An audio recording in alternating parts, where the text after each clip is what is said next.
இன்றைக்கி oats smoothie பண்ண போகிறோம். அதுக்கு மிக்சர் ஜாரில் 2 ஸ்கூப் ஓட்ஸ் எடுத்துக்கிறேன். கூடவே 4 பாதாமும் எடுத்துக்கிறேன். நீங்கள் விருப்பப்பட்ட நட்ஸ் சேர்த்துக்கலாம். பிஸ்தா, வால்நட் அந்த மாதிரி கூட சேர்த்துக்கலாம். எனக்கு இதுவே ஓவர் ஆகிடும். ஸோ நான் 4 தான் சேர்த்துக்கிறேன். அதுக்கடுத்து கட் பண்ணி வச்சுருக்க ஒரு பனானாவை சேர்த்துக்கிறேன். நீங்கள் எனி ஃப்ரூட்ஸ் சேர்த்துக்கலாம். ஆப்பிள்லாம் சேர்த்திங்கன்னா ரொம்ப டேஸ்டியாக இருக்கும். நான் 2 ஸ்கூப் தயிர் ஆட் பண்ணுறேன். தயிர் பிடிக்காதவங்க பால் கூட சேர்த்துக்கலாம். பட் தயிர் தான் ஹெல்த்தியாக இருக்கும்.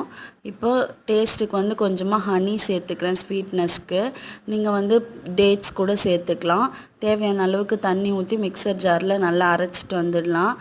ஓட்ஸ் ஸ்மூதி ரெடி ஆகிடுச்சு. நல்ல ஒரு ஃபில்லிங்காக இருக்கும். வாரத்துக்கு 2 முறை இந்த மாதிரி செஞ்சு குடிக்கலாம்.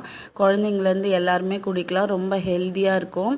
அதிகமாக டெய்லி எடுக்காதீங்க. வாரத்தில் 2 முறை மட்டும் எடுத்தாலே போதும்.